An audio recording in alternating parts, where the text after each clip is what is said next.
चार मंत्र दृष्टा ऋषि किनको किन ये अग्नि, वायु, आदित्य और अंगीरा। अंगीरा ऋषि हाँ, अंगीरा ऋषि अथर्ववेद के ये हैं और यहीं से उन लोगों का पारसी ग्रंथ में भी अंगीरा का नाम आता है और अथर्व का भी नाम आता है और वहाँ अपनी भाषा में ओम भूर्भुवः स्वः जो है ये मंत्र भी मिलता है। थोड़ा सा भाषा के कारण अंतर हुआ, बाकी ज्यों का त्यों। इस तरह पूरे विश्व में आपकी ही संस्कृति लहराती थी, पर उस संस्कृति में आज के समय में जो पागलपन है अथवा जो पागलपन भारत में प्रचार हो गया कि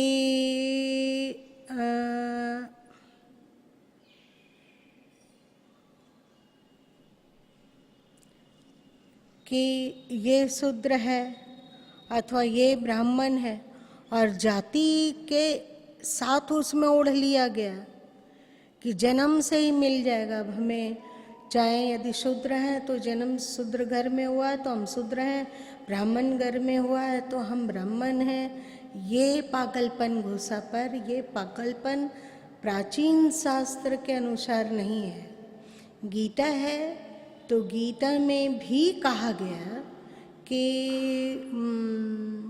गुण कर्म विभाग सा, मतलब गुण के अनुसार कार्यों का विभाग किया गया, कार्य का विभाग किया गया, जाति का नहीं, मतलब मनुष्य समाज का विभाग नहीं किया गया, कार्य का विभाग किया गया कि आप कर्म का विभाग, मतलब आपका गुण यदि ब्राह्मणोचित है तो आप ब्राह्मण वाला कार्य कीजिए, आपका गुण यदि क्षत्रियोचित है तो आप क्षत्रिय वाला कार्य कीजिए, आपका गुण यदि वैश्योचित है तो आप वैश्य का कार्य कीजिए, और आपका गुण यदि शूद्रोचित है तो आप शूद्र वाला कार्य कीजिए। मतलब कारीगरी, सीना पिरोना, साफ सफाई। और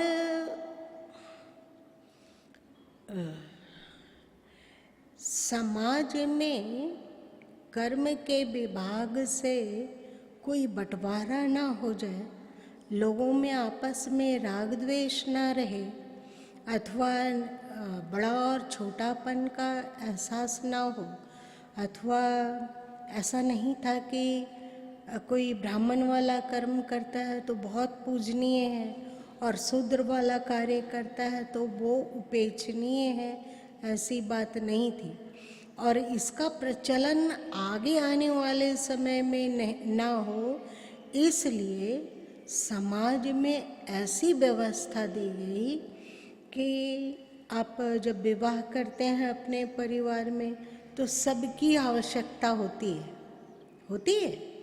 कोई उदाहरण दीजिए, कोई विवाह का प्रचलन। क्या? हाँ, और प्याली लाना, और क्या क्या नाई, चंदोआ बनाता है। और धोबी भी आता है, और डोम आता है, जो कि क्या ढोल और आग कौन देता है? आप लोग स्मशान में। तो समाज को जोड़ने के लिए कि देखो आप, ठीक है कि वो अशिक्षित है और बड़ा कार्य नहीं कर पा रहा है, लेकिन उसके कार्य के बिना भी आपका जीवन नहीं चल सकता है। इसको बताने के लिए हमारे पूर्वजों ने ये सब विधि विधान किया। हम लोग उसे कर्म कांड समझकर स्वीकार कर लेते हैं, लेकिन फिर भी छूत अछूत को मानते रह जाते हैं। ये छोटा है, ये बड़ा है, ये अछूत है, ये ऐसा है, वो पूजनीय है, ऐसा हम लोग बेवकूफ़ी करते हैं। विवाह में तो सब जन को बुलाया ही जाता है, और क्या मरनी हैरानी में भी उन लोगों की आवश्यकता होती है?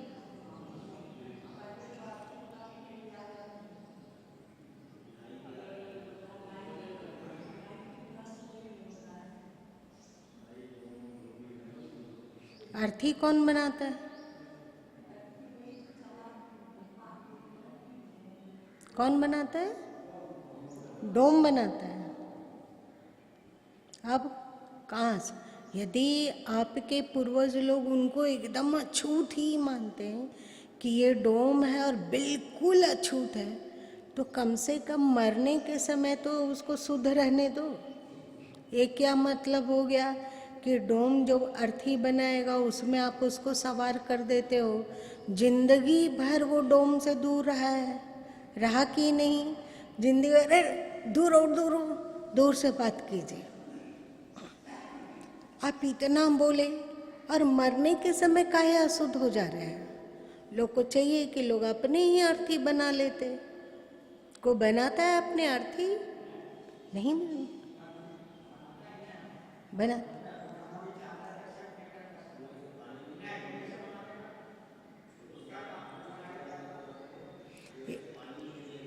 क्या पहले था, अभी नहीं।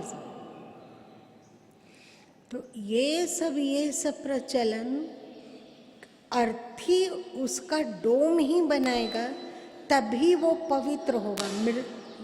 मरा हुआ व्यक्ति जब वो उसकी पवित्रता तुम मान रहे हो, तो जीवन काल में भी मानो ना कि कोई अपवित्र नहीं होता है। हाँ, यदि आप शौचालय की साफ सफाई किए हैं, तो चाहे वो डोम हो चाहे आप स्वयं हो, आज के समय में अपना शौचालय तो लोग स्वयं ही साफ करते हैं ना। तो आप शौचालय साफ सफाई करके रसोई में तो नहीं घुसते हैं, और दूसरा लोग को तो आप छूते नहीं हैं कि छूते हैं कि अपना अलमीरा छू दिए अथवा कहीं और छू दिए। नहीं भैया, आपने शौचालय साफ किया है तो पहले आप स्नान आदि कर लीजिए, धुला हुआ वस्त्र पहन लीजिए, उसके बाद आप आइए अंदर। वैसे ही चाहे कोई भी सार्वजनिक शौचालय है, वो यदि कोई साफ करता हो तो उसके पास भी ये रहना चाहिए नियम कि वे अभी गंदगी के इर्द गिर्द गए जहाँ वायरस पनपने की बहुत संभावना है। तो आप भली भांति स्नान आदि कर लीजिए, धोया हुआ वस्त्र पहन लीजिए, उसके बाद आप आ सकते हैं। आप अछूत नहीं हैं। इस बात को समाज सिखाना चाहता था, आपका धर्म इसको सिखाना चाहता। और तो क्या क्या चीज़ तो होता है मृत्यु में। आज डोम को खिलाना है तो आज धोबी को खिलाना है, तो आज नाई को खिलाना है, तो आज तिवारी को खिलाना है, ऐसा। हाँ,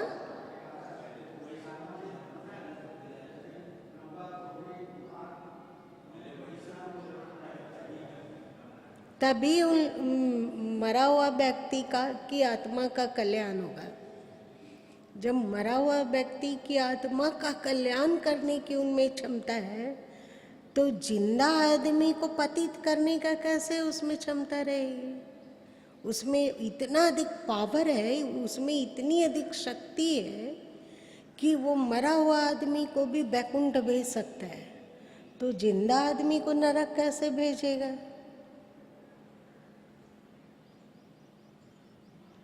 भेज सकते हैं क्या? नरक तो हम लोगों का मन भेजता है, कोई व्यक्ति कैसे भेजेगा? अभी के समय में क्या हो गया कि समाज में प्रचलन चला कि नहीं ये ब्राह्मण है, तो ब्राह्मण जाति का होने से ही वो हमारे पूजनीय हो गए। होता है ना। पहले के समय में गुरु माँ को याद है, घर में जब रहा करते थे बचपन में, तो विवाह शादी होता था तो उसको कहते थे कि बड़ा बड़ा आयोजन होता, पार्टी वार्टी उस समय नहीं चलता था, बड़ा बड़ा आयोजन होता था और पाणे लोग आते थे भोजन बनाने, उसको लोग पाणे ही कहते थे। पता नहीं ये कौन होते हैं, कौन होते हैं? ब्राह्मण जो कि भोजन बनाता है, उसको पंडित नहीं पाणे बोलते थे। तो गुरु माँ के मन में जिज्ञासा होती थी कि पाणे ही क्यों भोजन बनाएगा, दूसरा लोग को भी तो भोजन बनाने आता होगा, तो वो क्यों नहीं बनाएगा। तो गुरु माँ एक बार अपने दादाजी से ये प्रश्न कर दिए कि ऐसा क्यों है, दूसरा को यदि खाना बनाने आएगा तो वो क्यों नहीं बना सकता, पाणे ही क्यों बनाएगा। तो दादाजी बोले कि पाणे लोग उच्च होता है, पवित्रता से काम करता है, दूसरा लोग नहीं कर पाता है, तो वो बाल बुद्धि लगा कि ये तो सीखने योग्य चीज़ है कि वे लोग पवित्रता से करते हैं और साफ सफाई रखते हैं और पूरा पवित्रता का ध्यान रखकर भोजन बनाया जाता है। तो बहुत बहुत देर तक जहाँ वे लोग भोजन बनाते थे, गुरु माँ एक कुर्सी ले लेते थे, छोटे ही थे उस समय, उतनी बुद्धि नहीं थी, टकटकी लगा के देखते थे कि ये पाणे लोग कैसे कैसे बनाता है, वो सीखना चाहिए, जिससे कि जब जरूरत हो तो हम लोग भी पाणे वाला काम कर सकें, मतलब भोजन बनाना हो तो बना सकें। घर में तो भोजन बनाना ही पड़ता है, रोज रोज माँ लोग को बनाते देखते थे भोजन घर का, तो सोचते थे सीख लेने पर माँ लोग को भी बताया जाएगा कि ऐसा भोजन बनाओ तब तुम भी पाणे हो जाओगे। तो ध्यान से देखे कि उन लोग गंजी और एक धोती पहना हुआ था और कंधा में एक लाल कलर का तौलिया टांगे हुए था, एकदम पतला तौलिया, और हल्दी वल्दी मसाला वसाला कुछ किया तो फिर उस तौलिए में ही तत्काल हाथ पोंछ लिया। ये बात समझ में आई कि वो लोग जरूर तौलिया बहुत धोया हुआ रखता होगा, तब छोटी छोटी बात में तुरंत हाथ पोंछ लेता है। तो हमें लगा कि तौलिया में हाथ पोंछने से पवित्रता आती है। उसके बाद और देखे, ध्यान देते रहे, जैसे सरकार प्रभु का ध्यान देते थे गुरु माँ बचपन में कि सरकार प्रभु कैसे क्या क्या करते हैं कि उनके पास भगवान आ जाते हैं, तो हम भी वैसे क्या करेंगे। तो टक टक की लहक के देखते रहते थे कि वे क्या करते हैं, एक एक चीज याद रखते थे कि कब वे अपना दाढ़ी सहलाएं, कब अपना वे बाल सहलाएं, कब अपने बाल को ऐसे किए अथवा क्या किए, बारीक बारीक चीज को ध्यान देना और फिर अकेले में वो क्रिया दोहराना। हमारे पास भी इस तरह करेंगे तो भगवान आ जाएंगे। वैसे ही गुरु माँ को हो गया कि अच्छा से सीख लेंगे तो हम भी पाड़े हो जाएंगे। फिर देखे कि वो लोग छक्का मारा तो तीखा तो बनता ही है सार्वजनिक भोजन, तो सबका नाक बहा। तो देखे कि पाणे जी उसी तौलिए में अपने नाक को पोंछे जोर से और उसके बाद झुला दिए और फिर पूड़ी बनाने के लिए वही हाथ से आटा गूंथने लगे। तो हमें नहीं समझ में आया कि ये कौन सा मसाला दिए आटा में, कौन सा मसाला मिला है। तो फिर बाबा के पास गए दौड़ते हुए और पूछे कि वो जो मसाला मिलाया वो नाक पोंछा तौलिया में और फिर उसी तौलिया से हाथ पोंछा और फिर आटा गूंथने लगा, तो क्या ऐसे ही हम लोग को घर में भी बनाना होगा। बाल बुद्धि तो उल्टे डांट पड़ गया कि बेमतलब का प्रश्न कर कर के दिमाग खाते रहती है। अभी ऐसे इतना काम फैला हुआ है और उल्टी सीधी प्रश्न करती है। एकदम गुरु माँ के दिमाग में मथाते रहा कि क्या ऐसे ही भोजन बनाना चाहिए, क्योंकि पढ़े लोग ऐसा बनाता है वो पवित्रता कहलाता है। तो माँ को भी ऐसा ही करना चाहिए, चाची को भी ऐसा ही करना चाहिए, दादी लोग को भी ऐसा ही करना चाहिए। पर समझ में नहीं आया। माँ लोग को बोलें कि ऐसा करो, तुम लोग जिद करते थे कि ऐसा करो पवित्रता आएगी, तो माँ लोग भी धक्का दे देती थी। सबको लगता था कि दिमाग खाते हैं। खैर, तो ऐसा अपवित्र भोजन चाहे ब्राह्मण बनाता हो तो भी अशुद्ध है और चाहे शूद्र बनाता हो तो भी अशुद्ध है। पवित्रता पूर्वक यदि ब्राह्मण भोजन बनाता हो तो वो भी शुद्ध है, और कोई शूद्र भी बनाता है तो वो भी शुद्ध है। तो जो गीता में कहा गया गुण कर्म विभाग सा, ये एकदम याद करने लायक चीज़ है, जिसको कि आपका समाज मतलब हिंदू समाज इसको भूल गया है ना।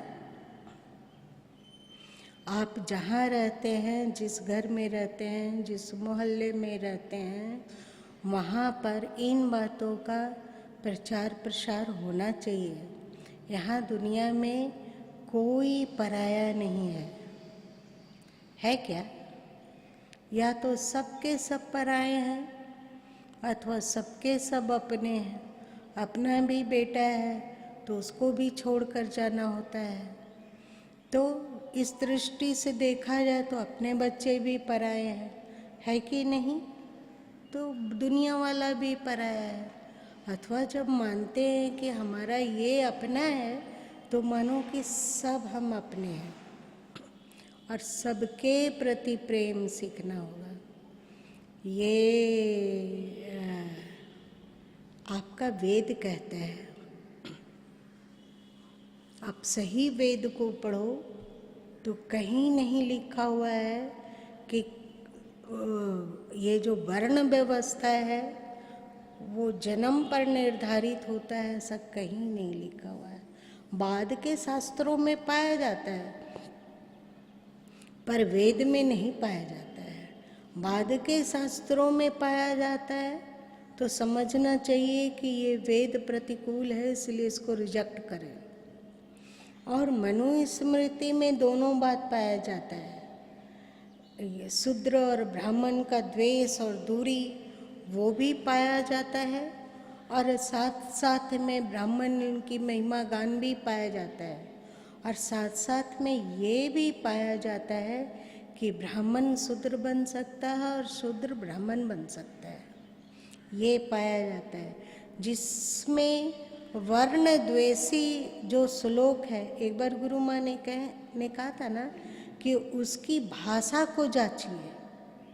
वो आधुनिक संस्कृत है और जो प्राचीन संस्कृत, उसमें सब जगह इस बात का को रखा गया कि वर्ण परिवर्तनशील है।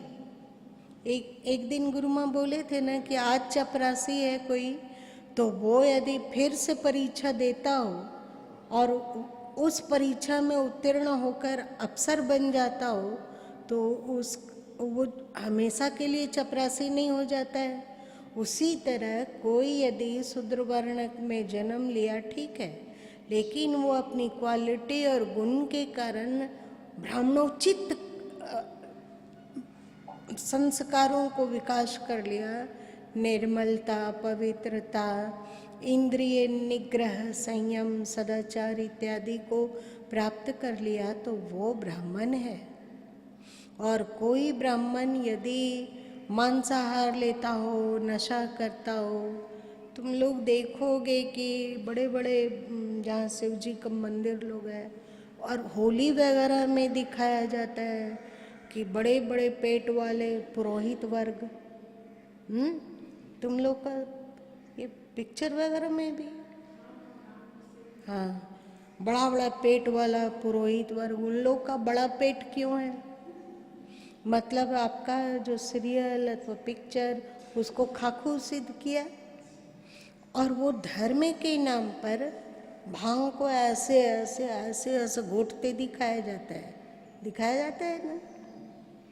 मतलब उसको नशेड़ी, बहुत सारे साधु गांजा पीते हैं, तो गांजा पीना, भांग पीना, ये सब शास्त्र सम्मत नहीं है, ये सब पीछे से डाला गया। ये बलि प्रथा जो दुर्गा पूजा वगैरह में आप लोग देते हैं, लोग कहते हैं कि वेद में हिंसा है, लेकिन उसका अर्थ समझ लेने पर बड़ी बातें, एक एक शब्द को स्मृति के दृष्टिकोण से देखिए। सतपथ ब्राह्मण, चाहे इसी तरह का और कई कई स्मृतियां हैं, उनको पढ़ के फिर वेद पढ़ने पर पता चलता है कि पूरे वेद में कहीं पर भी हिंसा नहीं है। गोमेध, अश्वमेध इत्यादि मेध का तात्पर्य लोग मानते हैं बलि देना, हाँ, और अश्वमेध का मतलब हुआ कि अश्व जैसी शक्ति को प्राप्त करना और उसे हवन में डालना, मतलब कल्याणकारी कार्यों में लगाना। यज्ञ गीता में बहुत आया है ना, तो यज्ञ का तात्पर्य होता है कल्याणकारी कार्य, निस्वार्थ कार्य, परोपकारार्थ कार्य। इस पर गुरुमा चर्चा की है ना। तो अश्व की तरह तुम अपने में शक्ति प्राप्त करो और परोपकारार्थ उसको लगाओ, ये हो गया अश्वमेध यज्ञ।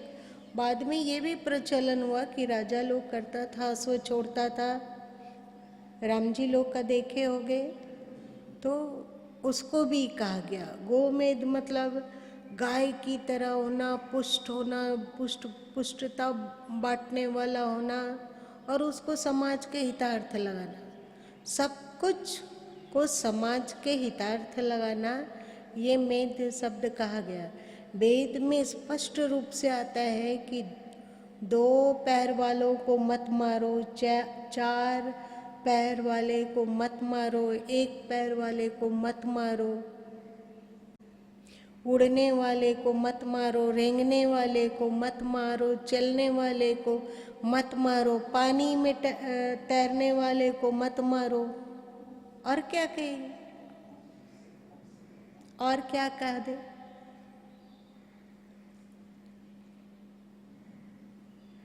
तो खैर, मनु स्मृति में भी 2 तरह के पद आते हैं हिंसा को लेकर। कहीं पे कहा गया कि मांस पुष्टता बढ़ाता है, पर आपको ये जानना चाहिए कि मांस शब्द पहले के समय में, अभी ना मांस कहते हैं क्या, जानवर लोग के गोश्त को, उसको मांस कहते हैं, और पहले के समय में उड़द को मांस कहा जाता था।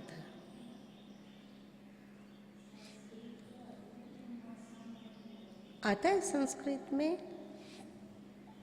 चलो, एक संस्कृत शिक्षक का भी हमें मिल गई, ये भी बहुत बड़ी बात है। मांस मतलब उड़द, जहाँ कहा गया मांस खाओ मतलब उड़द खाओ, पुष्टता देता है, ताकत देता है, शक्ति बढ़ाता है। और कहीं कहीं आता है कि मांस भक्षण में कोई दोष नहीं है, पर उसका त्याग अमित फल देने वाला है। कहीं कहीं मांसाहार का समर्थन भी आता है। तो फिर से भाषा को देखो कि कौन सी भाषा है, संस्कृत की प्राचीन भाषा में ये बात कही जा रही है या आधुनिक भाषा है, साफ पता चल जाएगा। एक ही मनुस्मृति में दो तरह की बात कैसे आ सकती है?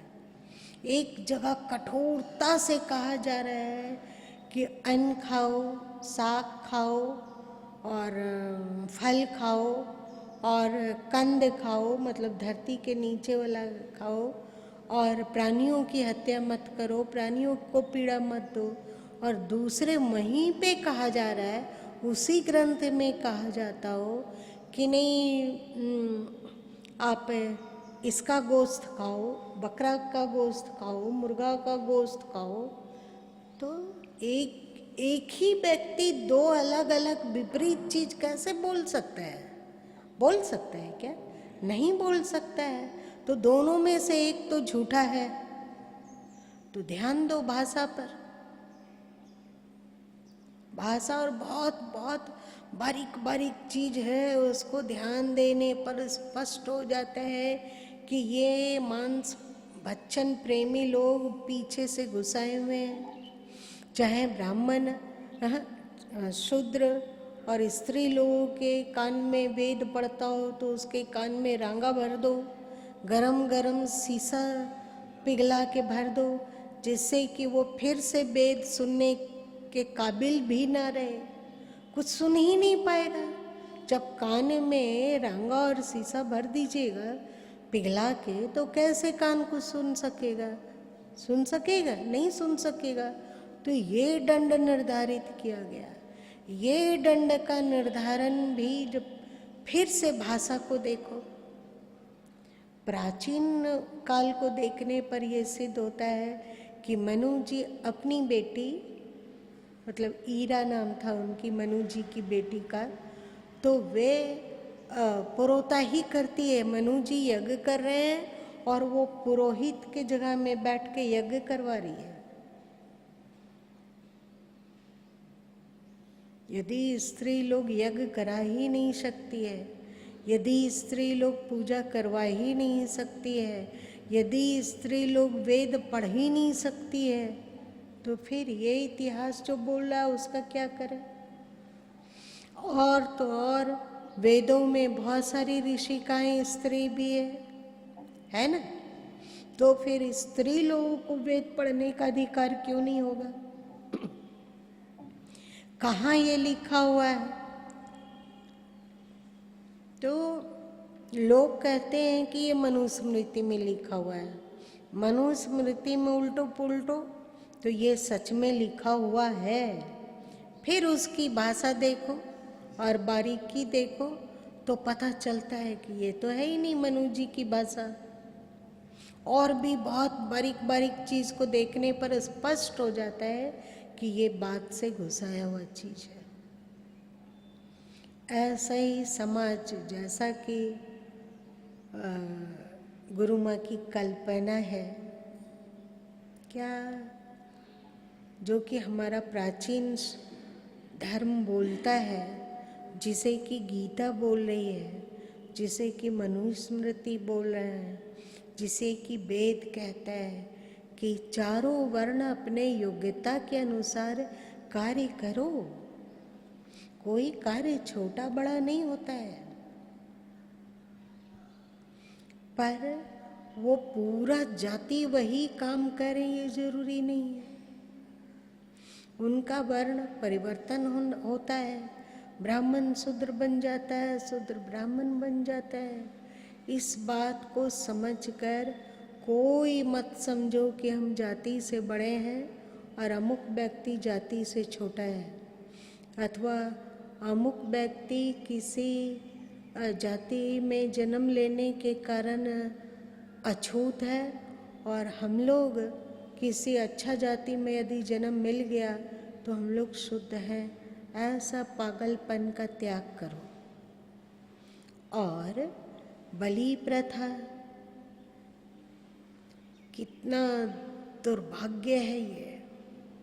देवी देवता के नाम पर बलि चढ़ा देना, ये मार काट हिंसा इत्यादि का भी त्याग करो और क्या करो, आपस में चारों वर्ण भाई भाई की तरह मिलजुल कर रहो। सब अपने हैं, सब अपने हैं, बिल्कुल अपने। हाँ बताइए, कुछ बोलना चाह रहे हैं? हाँ बोलिए।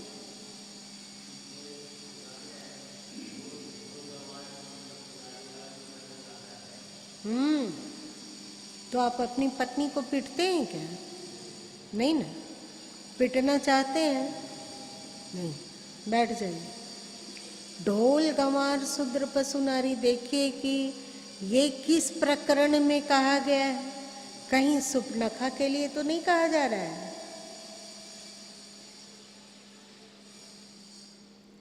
जो भी हो, ऐसा यदि रामचरितमानस में है तो प्रकरण देखिए कि किस प्रकरण में कहा गया है, तो फिर उसका अर्थ निकालिए। और यदि सच में अच्छा प्रकरण में ये बात कही जा रही हो तो आप गीता से उस वाणी को टैली कीजिए। ठीक है कि हम लोग वेद नहीं पढ़ सकते हैं, सच में नहीं आता है और दुर्लभ है उसको समझना भी, लेकिन गीता को तो पढ़ सकते हैं ना।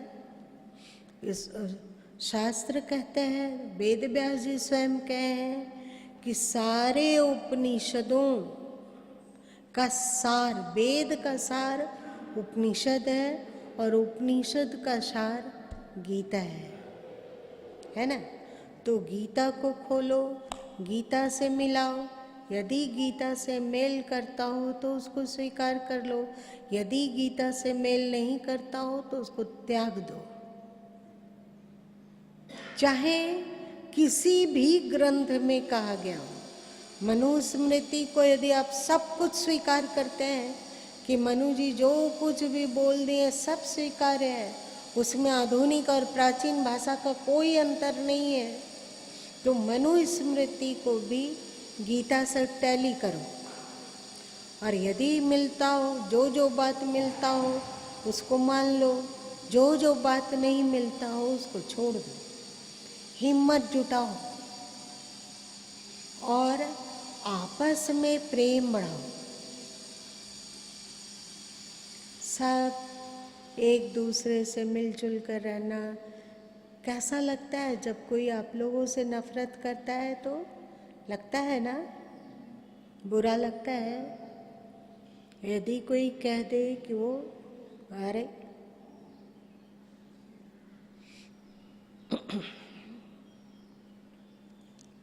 जब गुरु माँ अपने गुरुद्वारे में थे उस समय कुछ दिन के लिए बीच बीच में जाया करते थे।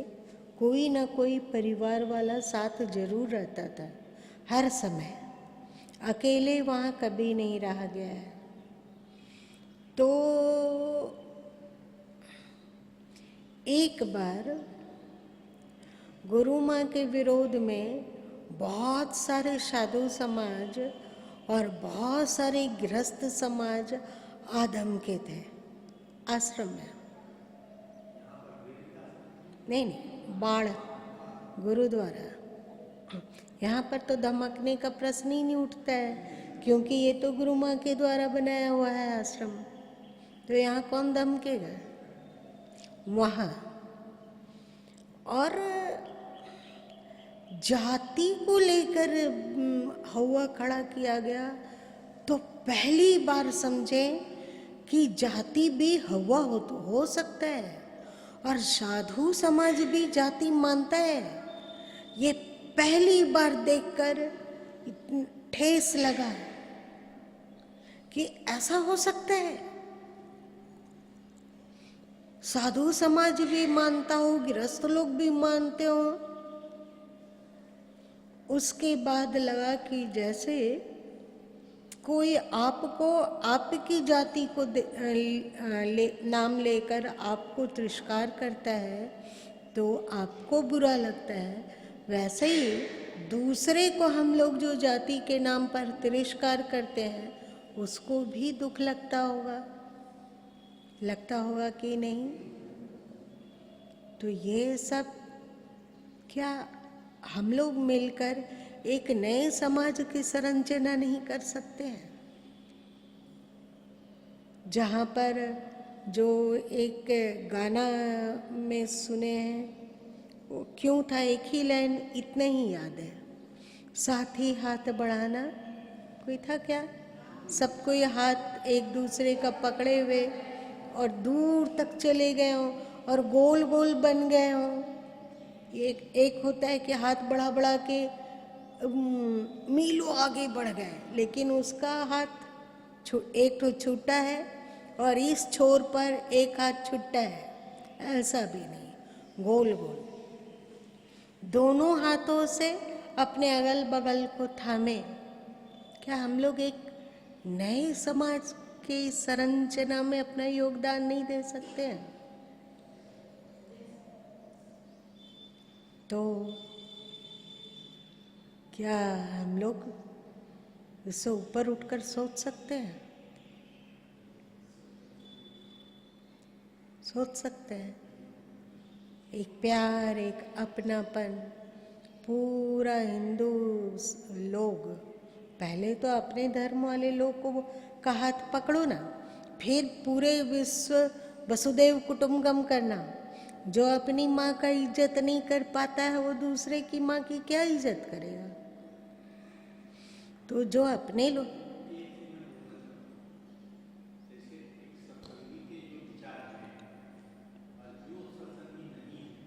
उसके विचार, अरे बाबा, ये इसीलिए तो कहते हैं उनको, जैसे गुरु माँ आपको समझा रहे हैं, आप वैसा उनको समझाइए। हिम्मत मत हारिए, एकदम मत हारिए। जैसे गुरु माँ समझा रहे हैं तो लग रहा है ना कि सब कुछ एकदम बिल्कुल क्लियर हो गया, तो आप भी ऐसा दूसरे को समझाइए। और नहीं समझा पाते हो तो थोड़े से उदासीन होइए, लेकिन हम लोग इतने कमजोर तो है नहीं, इतने कायर तो है नहीं। श्री कृष्ण कहते हैं, उठो अर्जुन गांडीव संभालो। तो ये ज्ञान ही तो गांडीव है। हम लोग को भी कह रहे हैं, हम लोग भी तो अर्जुन ही हैं, उठ के गांडीव संभाल सकते हैं, संघर्ष कर सकते हैं। संयोग से आज गुरु माँ इसी पर लिख रहे थे सुबह, धर्म युद्ध।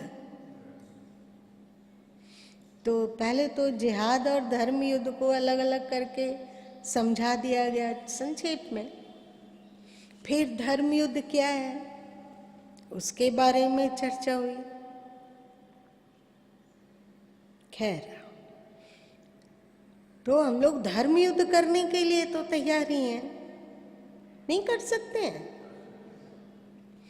आप नहीं मानते हो मत मानो, हमारे घर में यदि कोई शूद्र आ गया, चाहे वो स्नान करके आया है, जैसे हम लोग स्नान करते हैं वैसे वो भी स्नान किया हुआ है और वो बिल्कुल वैष्णव है, तो वो अछूत कैसे हो जाएगा?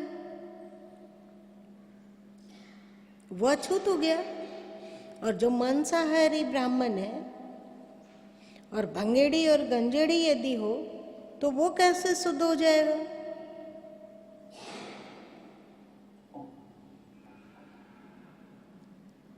इसको मानने में का हिम्मत नहीं है क्या? हाँ, तो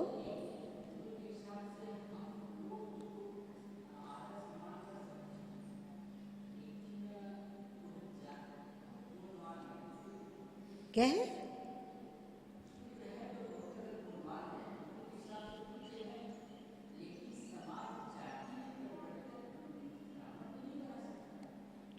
नहीं मना सकते हैं, लेकिन उसका सम्मान कर सकते हैं। और यदि वो वैष्णव है तो वैष्णव अथवा जो भी हो, गुण की पूजा होनी ही चाहिए। ब्राह्मण बनाए या ना बनाए, वो जिस जो भी कहलाता हो, भले ही वो डोम कहलाता हो, भले ही वो रविदास कहलाता हो, जो भी कहलाता हो वो कहलाता रहे, जो भी हो, उस शब्द को हम लोग इतना पवित्र बना देंगे और उससे उसको इस तरह अपनाएंगे कि वो शब्द भी निर्मल हो जाएगा। कहलाता रहे शूद्र, शूद्र का मतलब ही होता है शुद्ध। शुद्ध, शुद्ध को ही शूद्र कहा गया। तो आप लोगों के शास्त्रों में सम्मान देना शुरू करेंगे, सम्मान तो देंगे ना, अपने आप आने वाली पीढ़ी ये सब भूलते जाएगी कि ये शूद्र है और ये वैश्य है और ये ब्राह्मण है, भूलते जाएंगे। और एक प्रेम का विकास होगा और गीता का ज्ञान का प्रकाश होगा अथवा बीजक के ज्ञान का प्रकाश होगा। उसकी नींव तो आज हम लोग डाल ही सकते हैं।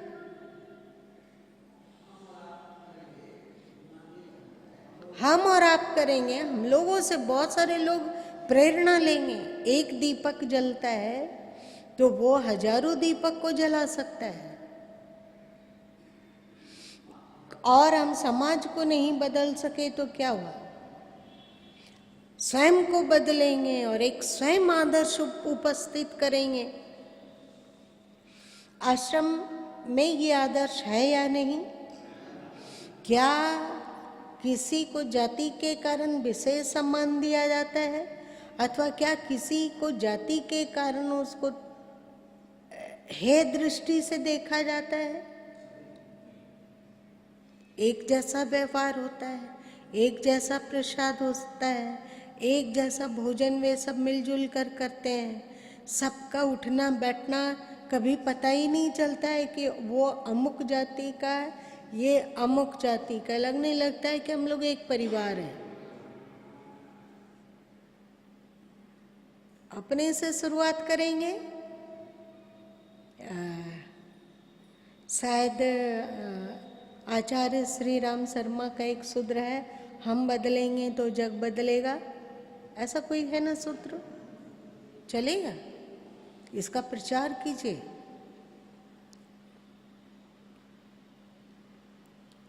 चलो, आज फिर से प्रकारांतर हो गया, लेकिन ये भी जानना जरूरी है कि नहीं?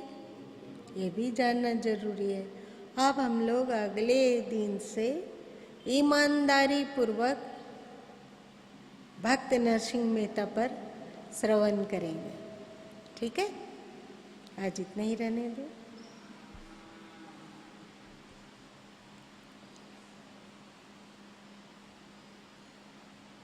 कोई इसमें जिज्ञासा? सब सहमत हो ना कि लेकिन किंतु परंतु कुछ है?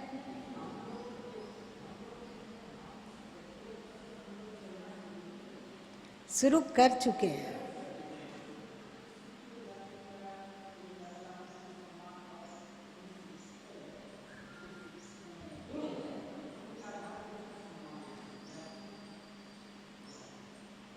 और गुरु माँ से जो सुनते हैं वो अगला माने या ना माने, आश्रम आए या ना आए, पर उसे इस बात को जरूर बताओ। कोई यदि सुनने को तैयार होता हो तो गुरु माँ ये कहते हैं, वहाँ हम लोग ये सुने, वहाँ इसकी चर्चा चल रही थी, इस बात को जरूर कहो, जिससे कि दूसरे लोग भी इस बात से विज्ञ हों। हो सकता है कि शुरू में आप सुनाओगे तो आपकी बात को नहीं मानेंगे, पर आपने उसके भीतर एक अच्छी शिक्षा का बीज डाल दिया। अब वो कभी ना कभी फलेगा फूलेगा ही, आज या कल। ठीक है? बहन लोग भी कर सकोगे?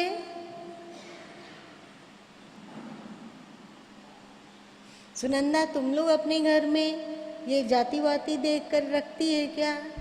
पानी भरने वाली अथवा और कुछ? साफ सुथरा रहना चाहिए। वो तो हम लोग स्वयं भी हैं तो साफ सुथरा होके ही करते हैं। ठीक है?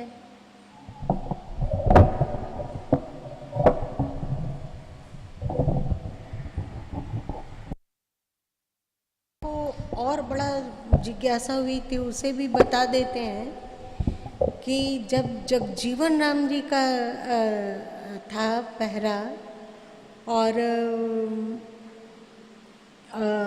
वे गृह मंत्री या कोई मंत्री थे, क्या थे, क्या थे,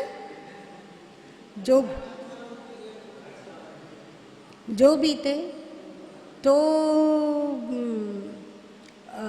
हरिजन लोगों को पानी पीने रखा गया। ये सब ट्रेन वगैरह में वे पानी वगैरह पिलाते थे। तो उस समय घर में एक बहुत बड़ी चर्चा छिड़ी हुई थी कि ये सरकार तो सबका धर्म भ्रष्ट करके रखेगी, एकदम धर्म भ्रष्ट करके रखेगी। तो गुरु माँ को बहुत जिज्ञासा हुआ था कि ये तो एकदम गलत है, धर्म भ्रष्ट तो किसी का करना नहीं चाहिए। तो फिर से पूछे बड़े लोगों से कि धर्म भ्रष्ट कैसे कर देता है अलग दूसरा लोग, तो वो बोले कि वो लोग छोटी जाति के हैं, इसलिए उसके हाथ का छुआ पानी पीने से धर्म भ्रष्ट हो जाता है। तो गुरु माँ को बड़ी जिज्ञासा कि पानी पीने से भी धर्म भ्रष्ट हो जाता है, ये तो एकदम अजीब बात हो गया। इतनी छोटी बात में धर्म भ्रष्ट हो जाएगा तो हम धार्मिक कैसे बन सकेंगे।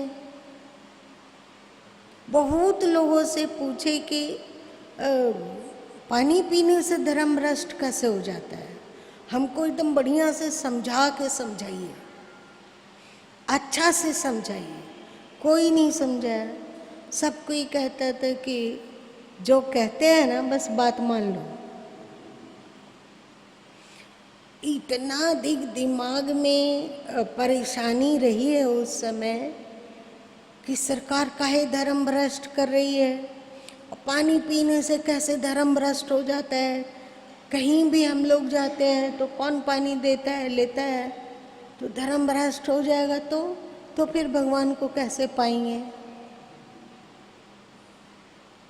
ये बाल दिमाग जब बड़े हुए तब समझे कि अरे ये तो कोई परिवार वाला नहीं कह रहा था, उन लोग के दिमाग में बैठा हुआ एक खतरनाक कीड़ा उगल रहा था ये सब बात। अब समझे जाकर, मतलब बड़े हुए तो समझे इस बात को। बहुत सारा जो रसोइया बनाता है ना उससे ज़्यादा वो शुद्ध है, उसके साथ क्यों दुराव करेंगे, प्रश्न ही नहीं उठता है।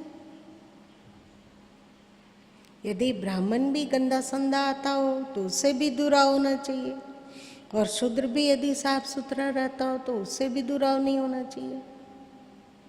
अथवा कोई भी गंदा संदा हो, अपना बाल बच्चा भी हो, तो उसे कहना चाहिए कि पहले जाओ स्नान कर लो। और मानसिक शुद्धता पर भी हम लोगों को ध्यान देना चाहिए, है ना। शारीरिक शुद्धता के साथ साथ मानसिक शुद्धता, और मानसिक मन में यदि तुम राग और द्वेष को रखोगे तो कैसे मन शुद्ध होगा। किसी से नफरत कर रहे हो, किसी को घृणा की दृष्टि से देख रहे हो, इससे आपका मन शुद्ध होगा कि अशुद्ध होगा। तो कुल मिला के हम लोग अपने ही पैर पे और अपने ही समाज पर कुल्हाड़ी मारते हैं, है ना। इस आदत से मुक्त होकर एक श्रेष्ठ ज्ञान में स्वयं भी जीना चाहिए, और इस श्रेष्ठ ज्ञान को अपने मित्रजनों को से भी चर्चा करनी चाहिए। अकेले सुनकर अपने पेट में मत पचा लो, बांट के बांटो उसे।